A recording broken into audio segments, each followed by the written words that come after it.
Hi guys, Robin here with WTI. Let's talk about this amazing leather newsboy cap. The 100% cowhide leather on this is really beautiful. It is soft but still holds its shape really well. The stitching detail is absolutely phenomenal too. It's a really fabulous hat. The greatest benefit of this is the tab on the back that will go down to cover your ears. Super simple to use, just flip up or down, and it is nicely lined on the inside as well to keep your ears snug. It can look fabulous however you want to wear it. This is with the ear flaps down, and you can see it covers really quite well.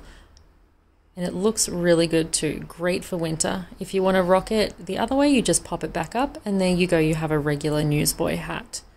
I think it's fabulous. Also, if you really want to get crazy and go back to the early 2000s, you can also try it the Samuel L. Jackson way. So I absolutely love it, guys. I think it's super trendy. It keeps your ears nice and warm with the flap down, but that's just my point of view.